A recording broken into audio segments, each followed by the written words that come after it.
안녕하십니까. 오늘은 또 새로운 종목을 가지고 왔습니다.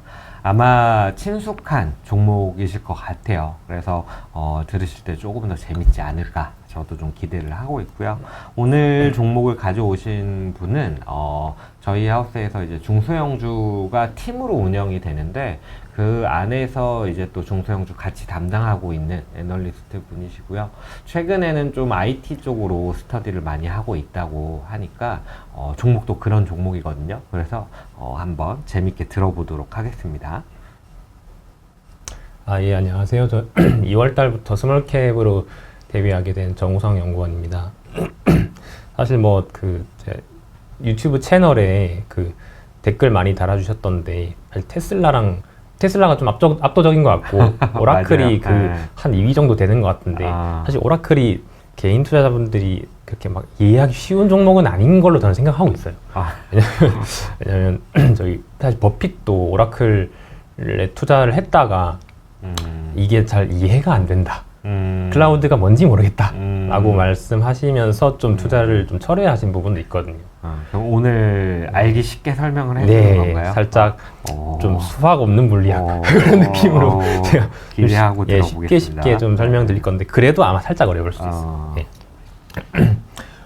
일단 오라클은 제가 헤드라인으로 이제 여러분들의 지브리프사를 담아줄 이제 기업이다라고 적어놨는데, 여러분들 이제 셀카 찍으신 것들 이제 지브리풍으로 바꿔줘라고 챗 GPT로 많이 좀 요청을 하셨을 텐데, 근데 이제 그게 알고 보면 뒷단에서 오라클이 다 이제 도와주는 거거든요. 이제 사실 여러분들이 올린 이제 프사 셀카도 이제 저기 오라클이 다 이제 뒤에서 요 프사를 이제 챗 GPT라는 웹앱에다가 이제 인식시키는 것이고 이제 데이터를 쓴다고 하거든요. 그 데이터를 쓰고 여러분들한테 데이터를 보여주는 그 모든 과정들을 오라클이 담당한다라고 보시면 될 것 같습니다. 사실 이제 DBMS라고 하면 되게 사실 생소하실 것 같아요. 이 오라클의 주 제품은 이제 DBMS, 주력 제품은 DBMS인 거고, 이게 이제 제품명은 이제 오라클 DB인 거고요. 또 그래서 아마 IT 담당자 아니시면은 아마 거의 처음 들어보시는 기업일 수도 있는 것 같아요, 사실. 이 제품을 사용해 보신 적도 없을 거예요. 근데 이제 사실 여러분들이 LS증권에서 HTS로 매매를 체결하실 때도 이제 매수 주문을 내고 이제 매도 주문이랑 이렇게 합쳐져서 결국에 이제 매매 체결이 되는 과정도 이제 오라클 DB가 알고 보면서 다 사용이 됩니다. 그래서 이제 주로 이제 저희가 알고 있는 대형 JP 모건 저희 LS증권도 마찬가지고요. 거의 대부분의 증권사가 사실 오라클 사용한다고 보시면 될 것 같아요. 그 정도로 좀 점유율이 높은 상황이다. 첫 번째 상용 DBMS 트렌드 그래프 보시면 이 맨 위에 오라클 가장 진한 선입니다. 오라클 DB가 이제 트렌드 측면에서 가장 1등을 하고 있고, 두 번째로는 마이크로소프트, 세 번째는 IBM이 있는데, 사실상 오라클이 거의 지배적이라고 보시면 될 것 같고요. 오픈소스라는 이제 이거는 무료로 소프트웨어를 제공하는 영역인데, 이 부분도 이제 MySQL을 오라클이 2000년대 인수하면서 좀 오래됐습니다. 인수하면서 이제 오픈소스 영역에서도 1위 정도를 기록하고 있습니다. 그렇게 해서 글로벌 DBMS 시장을 좀 장악하고 있는 기업이다 정도로 보시면 될 것 같고, 최근에는 원래는 이 오라클이 이제 클라우드 데이터 센터를 자체적으로 보유를 굉장히 좀 미미하게 했어요. 왜냐하면 이미 소프트웨어만 파는 것도 너무 잘 되고, 이제 대기업들은, 이제 오라클의 고객인 대기업들은 대부분 자기 전산실을 구축해서 이제 제품을 이제 우리 전산실에 설치하기를 원하거든요.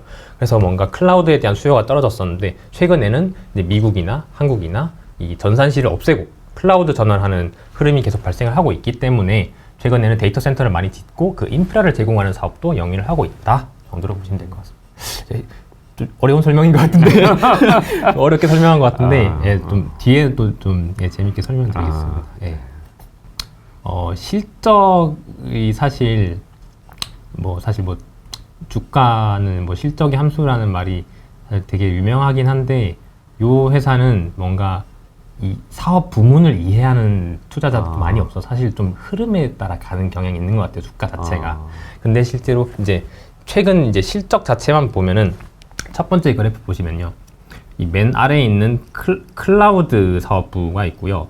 이제 두 번째로는 이제 온프레미스 소프트웨어, 그러니까 대기업의 전산실의 그 구축형 소프트웨어를 제공하는 것이라고 보시면 되는데요.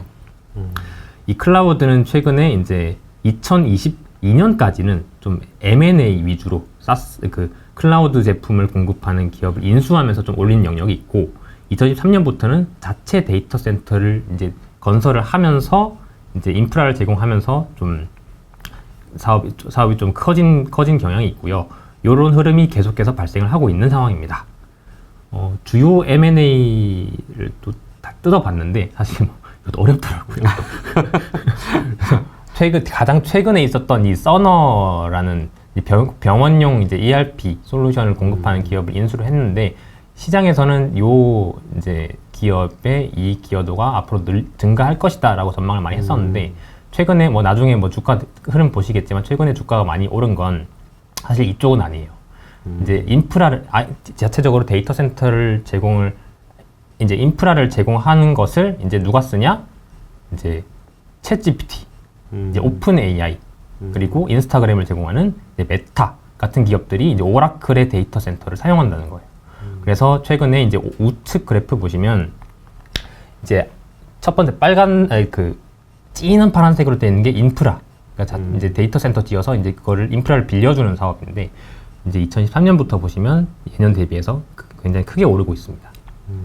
그래서 예전에는 좀 이해하기 힘들었던 좀 오라클 DB나 MySQL 같은 DBMS 그리고 M&A를 통한 ERP 관련한 이제 매출 성장이 있었다면, 최근에는 이제 AI 어플 이제 활용량이 증가하면서 그 흐름이 실적에 좀 연동되는 흐름을 보이고 있다 정도로 실적을 요약하시면 될 것 같습니다.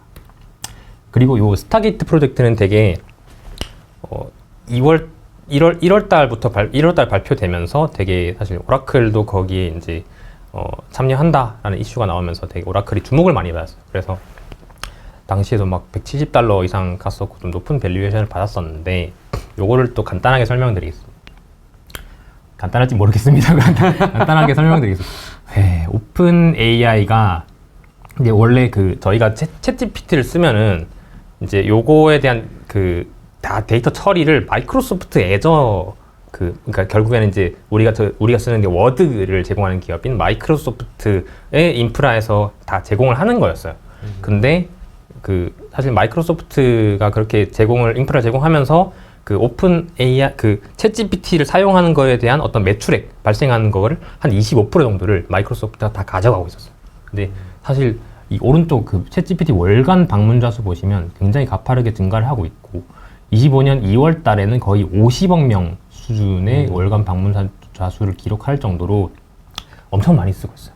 근데 이제 이 오픈 AI가 이제 만들어낸 AI 모델들 사용하는데 구글도 쓰고 싶고 막 그런 상황인데, 이 마이크로소프트를 통해야만 이걸 사용할 수 있다 보니까 이게 기술적으로 지연이 계속 발생하거든요. 그래서 이제 시장 전체가 원하는 것, 제발 마이크로소프트에서 독립해서 좀 원활한 환경에서 이 AI 모델을 제공해달라라고 하는 그런 흐름이 있었거든요. 그래서 오픈 AI는 이제 결정했어요. 이제 대규모로 이제 우리가 이제 스타게이트 프로젝트라는 합작사를 만들어서 데이터 센터를 지어버리자. 마이크로소프트에서 독립을 해버리자. 라고 하는 좀 그런 이제 큰 흐름이 있고요. 근데 왜 이제 오라클이 선정됐냐? 이거는 이제 데이터 센터를 건설하는 데에서 이제 오라클이 어찌 보면은 시스템을 구축하는 사업자로 이제 참여를 했는데, 근데 왜 오라클을 선택했냐라고 하면, 사실 데이터 센터 구축하는 건 아마존, AWS 아마존도 할 수 있고, 이제 구글도 할 수 있고, 뭐 IBM 같은 기업도 할 수 있고, 마이크로소프트도 다 할 수 있는데, 하필 오라클인 이유는 이제 아마존은 너무 비싸요.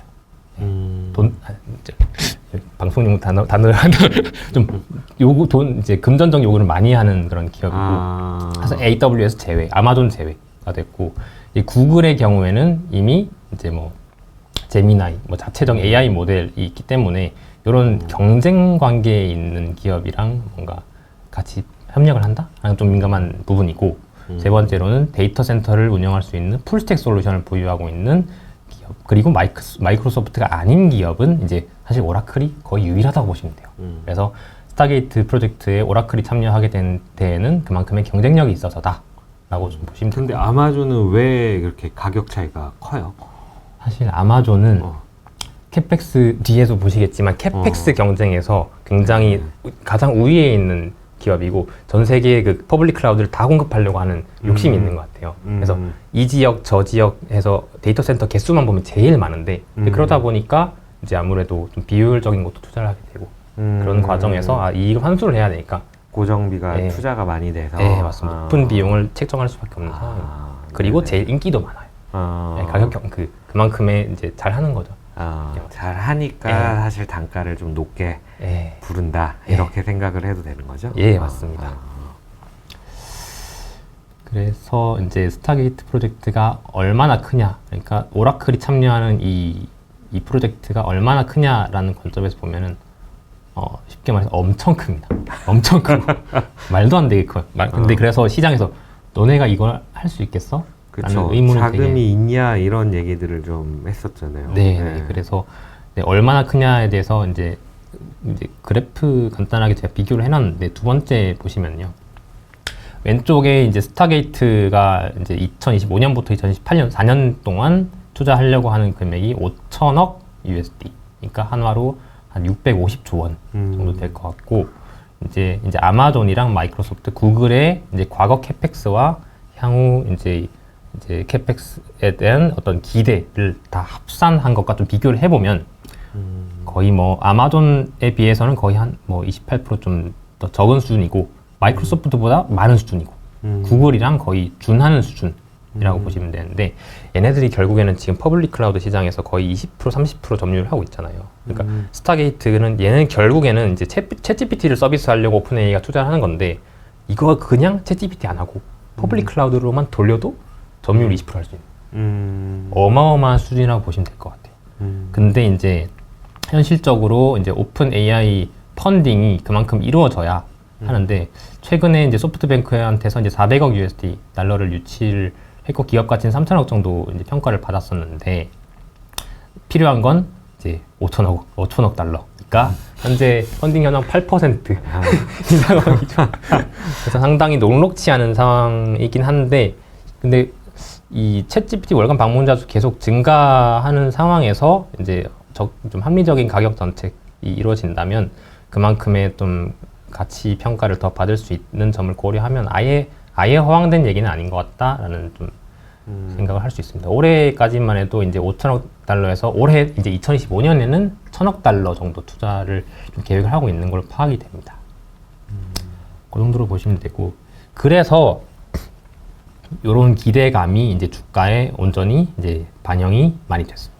반영이 됐고 최근에는 뭐 마이크로소프트가 이제 데이터 센터 투자 좀 캐펙스 줄인다라는 마이크로소프트가 얘기를 했었고 또 관세 영향으로 이제 오라클 DBMS 굴리려면 또 서버가 필요하거든요. 서버를 이제 거래를 하는데 관세가 들어가면 또 그만큼의 규모가 축소가 되는 거니까 오라클도 간접적으로 좀 실적에 영향이 받는 부분이 있다고 볼 수 있는데 그래서 좀 주가 조정은 받았습니다.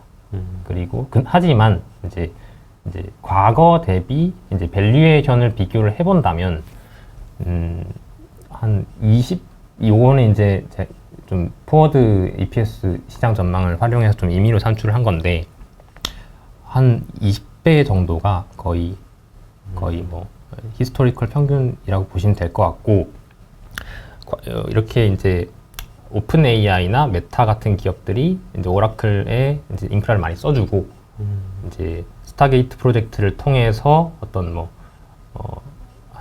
스타게이트 이제 총 프로젝트의 한 10% 정도 지분을 오라클이 보유를 하고 있는데 이 결국엔 지분법 이익으로 들어가거나 어떻게든 뭐 어떤 방식으로든 간에 오라클의 실적에 찍힐 것 같긴 한데 그런 모멘텀이 있는 것을 고려했을 때 과거랑 평균적인 수준의 밸류에이션을 받는 게 과연 합당한가에 대한 의문이 좀 있는 것 같아요. 하지만 싸다고 확신할 수 있는 수준은 아닌 것 같아요. 그렇죠. 그냥 그 정도로 좀 요약할 수 있을 것 같습니다. 원래 좋은 건 비싸요. 그런 것 같습니다. 좋은 건 비싸서 최근에 밸류 레벨이 좀 한 단계 점프업 했었다가 이제 좀 관세에 대한 부분, 매크로 불확실성이 워낙 높다 보니까 좀 빠졌던 그런 종목이라고 보면 될 것 같은데, 네. 질문 딱 하나만 할게요. 네.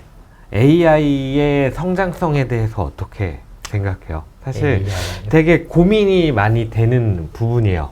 네. 엄청난 거는 알겠고, 그리고 그렇기 때문에 투자를 어마어마하게 집행을 했는데, 근데 또 뭐 데이터 센터 같은 경우는 이제 초과 공급에 대한 얘기도 나오고 있는 상황이고, 이러다 보니까 본질은 AI의 성장성을 어떻게 생각하느냐, 이 부분인 것 같아서 그냥 사견을 듣고 싶어요.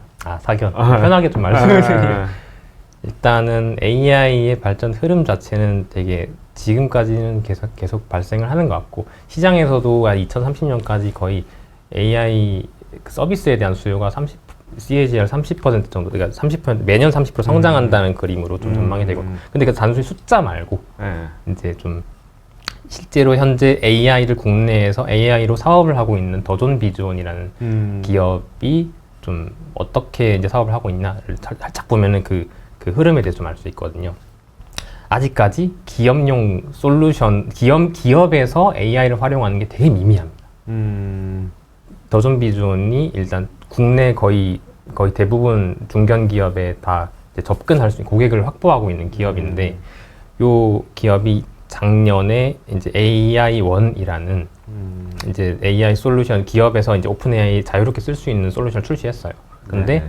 뭐 거의 출시한 지 얼마 안 되고 거의 뭐 한 2,000개, 3,000개 고객사가 이걸 쓰겠다고 하는데, 이마저도 이제 더존 비주원의 전체 7만 개 고객사 중에 5%밖에 안 됩니다. 네, 그래서 일단은 기업용에도 기업용 아무래도 데이터 유출에 대한 문제가 있잖아요. 아직 그 부분에 대해서 아직 해소가 안 된 상황이고, 지금 현재까지는 계속해서 이제 확대되는 구간은 맞는 것 같아요. 그리고 사실 뭐 먼 미래를 생각해 보면 사실 뭐 이거 상상의 영역인데, 뭐 그냥 뭐 저희가 챗GPT에 이제 프롬프트에서 뭐 내 사진 올리고 이제 내가 재밌게 노는 모습 영상으로 만들어줘 하면 1초 만에 만들어지는 그런 꿈 같은 이야기들이 사실 예, 언젠가는 생길 것 같은데, 그렇게 되는 순간이 오면 이미 지금 대비해서 거의 AI 시장 자체는 10배 이상으로 커질 것 같아요. 그러니까 조금 짧게 보면 일단 기업단에서 이 AI 활용이라는 게 크게 늘어날 거다라고 생각을 한다는 거죠. 네. 그러면 이 기업단에서 AI를 씀으로써 생산성이 향상이 된다라고 생각을 하는 거고. 그러니까 선택을 하는 거라고 생각합니다. 예, 아무래도. 알겠습니다. 사실 그 부분이 좀 궁금해서. 네, 알겠습니다. 아마 종목은 많이 익숙하실 것 같은데 사업의 내용은 사실 좀 그렇게까지 쉽지는 않은 종목이라서 들어보시면은 아무래도 좀 도움이 되시지 않았을까 이렇게 좀 생각을 합니다. 저희 엔딩 멘트가 있는데 종목 이름을 얘기해 주시면 제가 이제 관심 종목 추가하면서 마무리하는 걸로 하겠습니다. 네. 오라클 관심 종목 추가.